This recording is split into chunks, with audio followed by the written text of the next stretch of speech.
What's up, y'all? JC, Southern Outdoor and Survival. Out here in my shop working on my boat. I got another boat, so I'm trying to transfer all my tackle and stuff into it.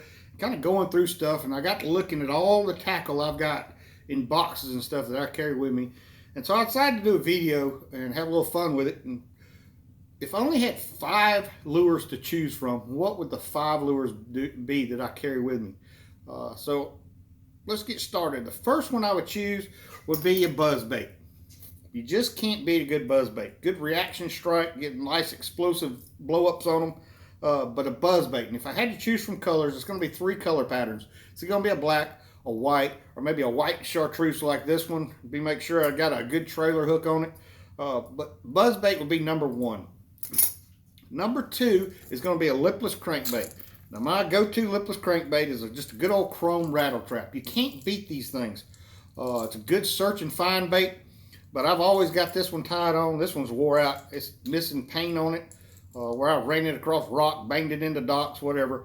But I've got 2 color patterns I usually go with those. It's going to be a chrome and a gold. That's the 2 I carry with me. It just depends on the water clarity. But usually a chrome is the one I've got tied on all the time. So number 2 is going to be a good lipless crankbait. Number 3 is going to be a square bill crankbait.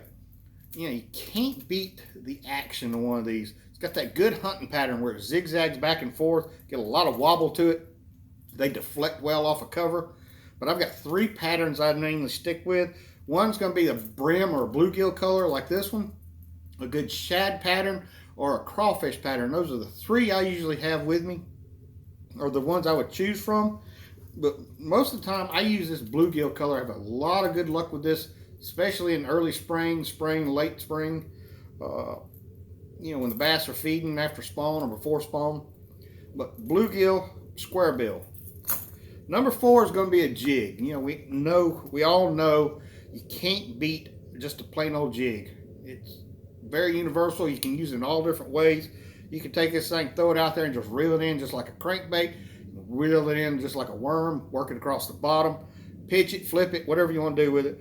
But a good jig. Now, I like to use one of these that's more or less like a flipping jig. That way you can use it universally.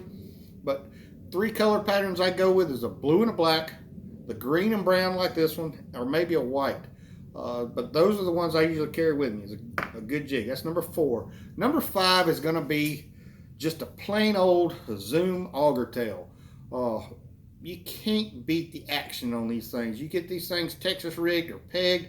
You put them down on the bottom, let them sit there and soak for a minute. You get the water current moving that tail around. It looks like one of them blow-up things you see at the car lot where it's just waving back and forth. Very enticing to bass, but good auger tail. Again, this is a Zoom, but I'd go with 3 colors. I'd go with this. This is a watermelon seed, or you could go with a green pumpkin, a plum purple color, and then a black. Those are the 3 colors I usually tend to throw. Have a lot of luck with them.